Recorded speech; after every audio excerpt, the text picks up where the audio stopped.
తాకట్టులో ఉన్న బంగారాన్ని విడిపించి ఆ రోజున్న మార్కెట్ ధర కట్టి మిగిలిన డబ్బును మీకు అందిస్తుంది కొమ్మూరి గోల్డ్.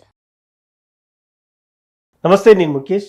ఆగస్టు నెలలో ద్వాదశ రాశుల వారికి ఎలా ఉండబోతుంది, ఎలాంటి ఫలితాలు వారు చూడబోతున్నారో దీని గురించి మనం అడిగి తెలుసుకుందాం. మనతో పాటు ప్రముఖ ఆధ్యాత్మికవేత్త బ్రహ్మశ్రీ డాక్టర్ వై రాజన్ నంబుద్రి గురువు గారు ఉన్నారు. గురువు గారు నమస్కారం. నమస్కారం. కన్యా రాశి వారికి ఆగస్టు నెలలో ఎలా ఉండబోతుందంటారు? కన్యా రాశి వారికి వాళ్ళు చక్కగా లాభము 3, నష్టము 6, అవమానం 2 కనపడుతుంది. కాబట్టి ఇక్కడ శని సమానంగా నాకు కనపడుతుంది. సో భయపడే విషయం ఏం లేదు. సో ఉద్యోగం చేసేవాళ్ళు, వ్యాపారం చేసేవాళ్ళు మరియు అనేక రకమైనటువంటి కార్యక్రమంలో పాల్గొనుకుంటున్నటువంటి వాళ్ళకందరూ కూడా సో ఇవన్నీ కూడా జరుగుతూ ఉంటుంది. సో ముఖ్యంగా ఏంటంటే లాభదాయకమైనటువంటి విశేషాలకు మనకు వచ్చేటప్పటికి కొన్ని జాగ్రత్త వహించవలసి వస్తుంది. ఆ లాభదాయక విశేషాలు ఏంటి? లాభదాయక విశేషాలు అంటే ఇప్పుడు ఏదైనా కూడా ₹1 పెట్టుబడి పెడితే మనకు ₹10 రావాలని మనం ఆలోచిస్తుంటాం. కానీ అటువంటిది ఇప్పుడు ఈ ఆగస్టు నెలలో మీకు కొద్దిగా ఎదురు దెబ్బ తగలడానికి అవకాశాలు ఉంటుంది. కాబట్టి అది ఎదురు కాకుండా, మీకు అవమానం కాకుండా మీరు జాగ్రత్త వహించడానికి జరుగుతుంటే చాలా వరకు మంచి జరుగుతుంది. మరి అదే విధానంగా ఐటీ రంగంలో పనిచేసే వాళ్ళకి కూడాను సేమ్ ఇదే విధానంగా మీకు శాలరీ విషయాల్లో కావచ్చు, ఏ విషయంలో కావచ్చు ముందడుగు వేయడానికి మంచి అవకాశాలు కనపడుతూ ఉంటుంది. కాబట్టి ఇది ఒక రకమైనటువంటి ఒక దుర్వ్యసనం కాకుండా భగవంతుని పైన భారం వేసి ముందు అడుగు వేయటే శుభం జరుగుతుంది. అదే విధానంగా కన్యారాశి వాళ్ళకి రాజకీయ నాయకుల్లో ఉన్నటువంటి వాళ్ళంతా కూడా ఏంటంటే కొద్దిగా జాగ్రత్త వహించవలసి వస్తుంది. చాలా అద్భుతమైనటువంటి ఫలితాలు లభించడానికి అవకాశాలు కనపడుతుంది. చాలామంది చెప్తా ఉంటారు జాతకం పరంగా కూడా రాశి పరంగా ఇలా ఉంటుంది, కానీ వ్యక్తిగతంగా జాతకం చూపించుకుంటే ఏ గ్రహం బాగాలేదు, దానికి ఏ పరిహారం చేసుకోవాలనేది చెప్తా ఉంటారు. ముఖ్యంగా వ్యక్తిగత జాతకం అనేది ఎందుకు ఇంపార్టెంట్, అదేవిధంగా ఈ రాశి వారు చేసుకోవాల్సిన పరిహారాలు ఏంటంటారు?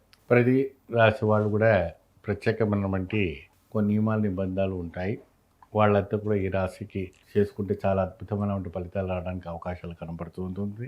వీరు ప్రత్యేకమైనటువంటి ఆలయాలకు వెళ్ళేసి దీపము, ధూపము, నైవేద్యం పెట్టడం వల్ల మంచి ఫలితాలు లభిస్తుంది. ఏదైతే కూడా ధర్మం చేయటం వల్ల కూడా చాలా విశేషమైనటువంటి ఫలితాలు లభిస్తాయి.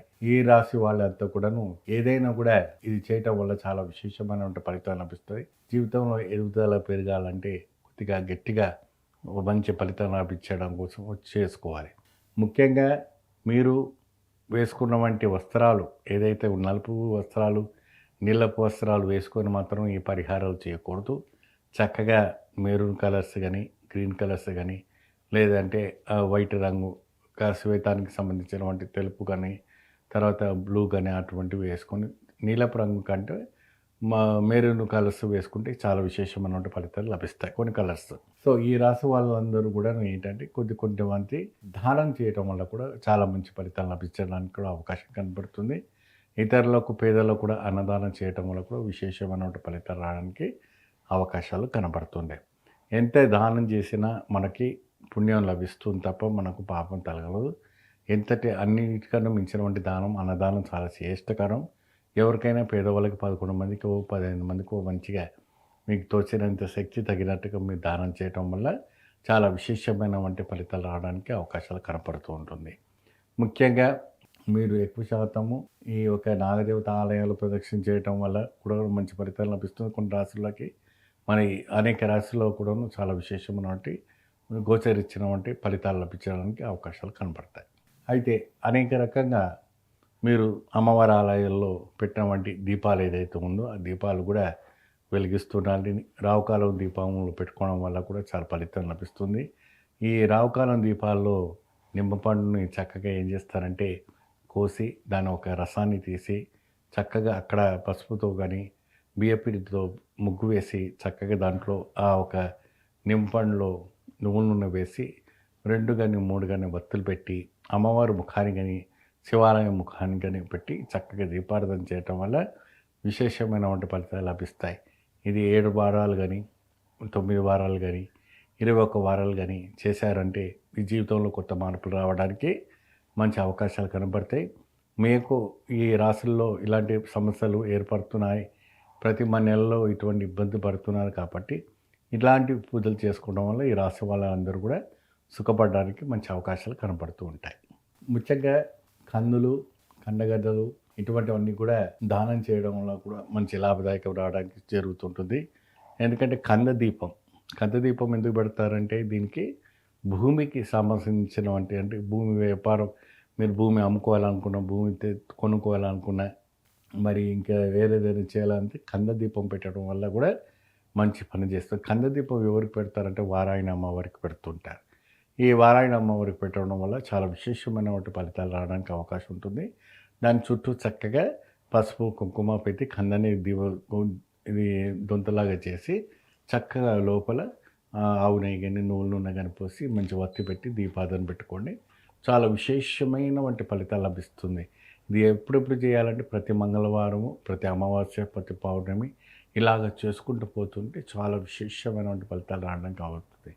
సంతానం లేని వారికి సంతాన ప్రాప్తి కలుగుతుంది. ధనం లేని వారికి ధన ప్రాప్తి కలుగుతుంది.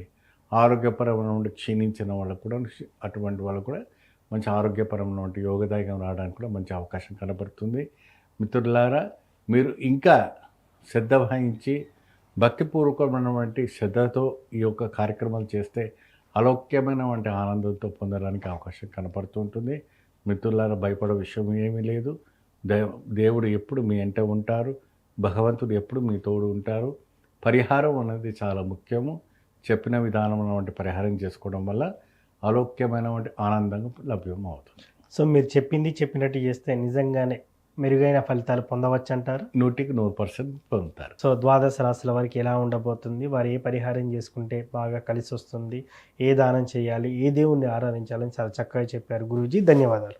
స్వస్తి.